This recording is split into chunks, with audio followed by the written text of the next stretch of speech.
अस्सलाम वालेकुम नाज़रीन मोहतरम, मैं अमर फारूक हूँ और आप मेरा फेसबुक और यूट्यूब चैनल उमर स्पीक्स देख रहे हैं। नाज़रीन मोहतरम, ईद के दिन खुशी और अमन से गुजार दिए गए और अब आने वाला है बड़ा भौंचाल।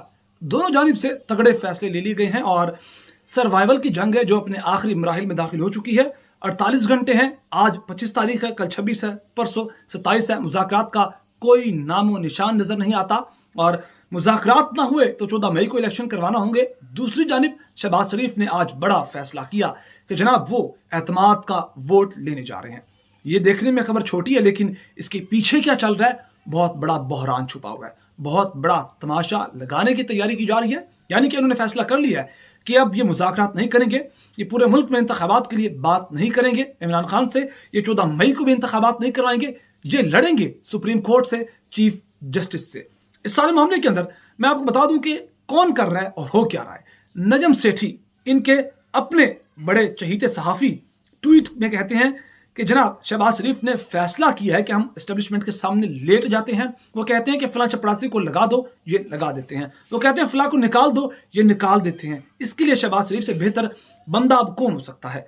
अंदाजा करें कि अब कौन करवा रहा है और ये किसकी सर्वाइवल की जंग है। नून लीग भी इस जंग में पूरी तरह शामिल है और शहबाज शरीफ एतमाद का वोट लेंगे, तगड़े होंगे और फिर अपनी एग्जीक्यूटिव पावर्स, एग्जीक्यूटिव ऑर्डर्स का इस्तेमाल करेंगे चीफ जस्टिस के खिलाफ।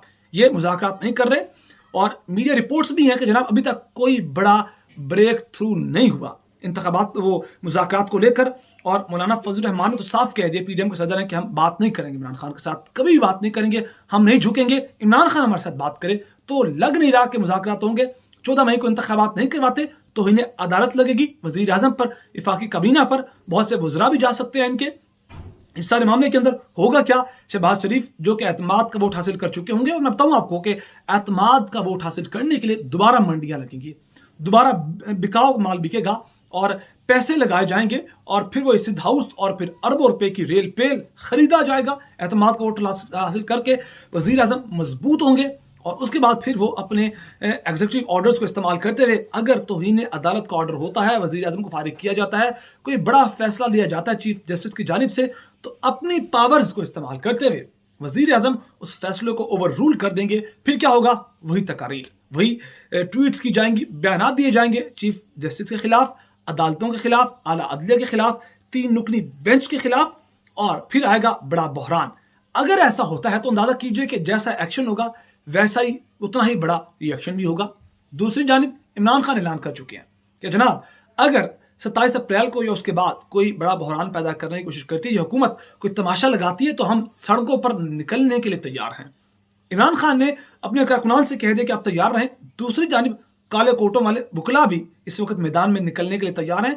एतजाज अहसन ने इसलिए अपनी वो एक गोल मेज कॉन्फ्रेंस बुलाई थी और उसमें तमाम जो सीनियर वकला थे, सीनियर कानूनदान थे, उन्होंने कहा था कि जनाब हथौड़ा रखें सुप्रीम कोर्ट पर। आप कहीं भी जाकर सुप्रीम कोर्ट से जंग जीत नहीं सकते, आप कितना ही मुकाबला कर लें, आप ये मुकाबला जीत नहीं सकते क्योंकि आप हक पर नहीं हैं। और अगर ये कोई तमाशा करते हैं तो फिर वकला भी सड़कों पर निकलेंगे। एतजाज अहसन ने कहा कि चीफ जस्टिस हमारी रेड लाइन है। अब होने क्या जा रहा है, वही बात, ये क्या करेंगे जनाब, वजीर आजम साहब अपने एतमाद का वोट लेंगे, कुर्सी पक्की करेंगे, क्योंकि इससे पहले जनाब ये कह चुके हैं चीफ जस्टिस साहब और 3 नुकली बेंच के जो ये मामला जो है वजीर आजम का, ये इस तरह का है कि ये एक मनी बिल नहीं पास करवा सके, तो इन पर कैसा एतबार रहा कौमी असम्बली का या फिर कौमी कायमा कमेटी ने जो बिल मंजूर नहीं किया था। लिहाजा ये एक अपने आप को रिस्क से बचाने के लिए एतमाद का वोट लेने जा रहे हैं। एग्जीक्यूटिव ऑर्डर का इस्तेमाल करेंगे, अपनी एग्जीक्यूटिव पावर्स का इस्तेमाल करेंगे, फैसले को वो रूल करेंगे और फिर क्या होगा, वजीर आजम को लाकर खड़ा किया जाएगा किसके सामने, चीफ जस्टिस के सामने, आला अदलिया के सामने, सुप्रीम कोर्ट के सामने। इस सारे मामले के अंदर अगर वजीर आजम को फारिग कर दिया जाता है या फिर उनकी कुर्बानी भी देनी पड़ी तो ये तैयार हैं। भतीजी साहब पहले कह चुकी हैं कि अगर वजीर आजम शहबाज शरीफ को नाअहल किया जाता है तो हमें फ़र्क नहीं पड़ता, हमारे तो पहले भी अब्बा जान नाअहल हो चुके हैं, ये तो हमारी ख़ानदानी रवायत चलती आ रही है, तो ये चीज़ें हम नहीं डरते। डर एक और भी है इमरान खान का, कह चुके हैं ये सर्वाइवल की जंग है नून लीग के लिए भी। इनको पता है कि आज इंतखाबात होते हैं तो इनका खात्मा है, इनकी फातेह पढ़ दी जाएगी और इमरान खान इनके साथ क्या करेगा। साद रफीक बहुत पहले कह चुके हैं, उनका ये बयान बहुत वायरल है जिसमें वो कहते हैं जनाब अगर इमरान खान पावर में आ गया, वजीर आजम बन गया इमरान खान, तो उसके बाद ये इदारों के बखिए उधेड़ेगा, जो जो इनके खिलाफ थे उनको उल्टा लटकाएगा और ये अपने सियासी मुखालफिन को गाड़ देगा। ये डर है इमरान खान का इनको। और सऊदी अरब ने भी जनाब एक सर्वे करवाया, उसके अंदर 60% लोग इमरान खान के हक में हैं। यानी कि अगर आज इंतखाबात होते हैं तो 2/3 से भी ज़्यादा सीट्स इमरान खान को मिलेंगी, और जब 2/3 से ज़्यादा सीट्स इमरान खान को मिलेंगी तो फिर वो किस तरह के फैसले आज़ादाना तौर पर कर सकेंगे, ये डर है। और इस सारे मामले में जनाब हामिद मीर, इनके अपने चहेते सहाफ़ी, वो भी कहते हैं कि इंतखाबात जो हैं वो 14 मई को होते नज़र नहीं आ रहे। और उन्होंने कहा कि मेरी ख्वाहिश तो यही है कि इंतखाबात आईने पाकिस्तान के मुताबिक होने चाहिए, लेकिन मेरी खबर यही है कि इंतखाबात नहीं हो रहे। अभी तक तो इंतखाबात नहीं हुए, ना ही 14 मई को होंगे। हो सकता है कि इसके बाद हो जाए, अल्लाह करे अक्टूबर में शायद इंतखाबात हों। उन्होंने कहा कि सूबाई असम्बलियों के इंतखाबात अलग से नहीं हो सकते, पूरे मुल्क में एक ही वक्त में इंतखाबात होने चाहिए।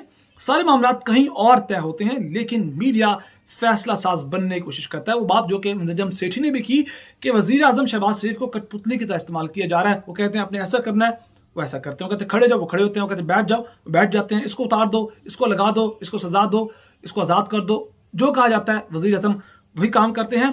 फिर वो कहते हैं कि मैं तो बहुत अरसा पहले समझ गया था। हामिद मीर कहते हैं कि जब बार बार मुझ पर पाबंदी लगाई गई और आखिरी बार तो बगैर किसी अदालती और पैमरा के हुक्म के 9 महीने तक मुझे पर पाबंदी लगाई गई।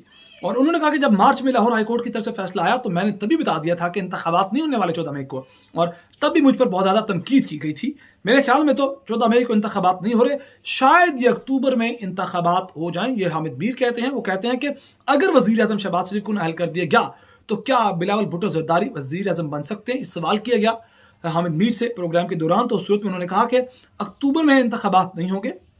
और इसका जवाब देते हुए कि जनाब ये जो मामलात हैं बिलावल भुट्टो जरदारी को वज़ीर आज़म बनाने की, वो तो आसिफ अली जरदारी भी चंद दिन पहले कह चुके कि मेरी ख्वाहिश है कि बिलावल भुट्टो जरदारी वज़ीर आज़म बने, क्योंकि सदर जरदारी जो साबिक सदर थे वो तो अब नहीं बन सकते वज़ीर आज़म, वो अब किंग मेकर बनना चाहते हैं। वो किंग मेकर की सूरत इख्तियार करने के लिए बिलावल भुट्टो को बनाना चाहते हैं वज़ीर आज़म, ख्वाहिश है उनकी। इस सारे मामले में वो जो सास की ऑडियो वाला सीन था उस पर भी जनाब राना सनाउल्लाह कहते हैं कि अब होना तो ऐसा चाहिए कि चीफ जस्टिस सास की नहीं बल्कि कौम की बात सुने। उसके बाद साबिक चीफ जस्टिस साकिब निसार की भी ऑडियो लीक होगी, और ये ऑडियो लीक के जरिए अब आला अदलिया को प्रेशराइज करना चाहते हैं। हाफिज हमदुल्ला जो PDM के तर्जुमान हैं वो क्या कहते हैं, वो कहते हैं कि साबित हुआ कि मुल्क में रूल ऑफ लॉ नहीं बल्कि मदर इन लॉ का रूल है। और फिर इस सारे मामले में वो कहते हैं कि हालिया ऑडियो लीक से पता चला कि सास को मदर इन लॉ क्यों कहा जाता है। साबित हुआ मुल्क में रूल ऑफ लॉ नहीं बल्कि मदर इन लॉ का रूल है।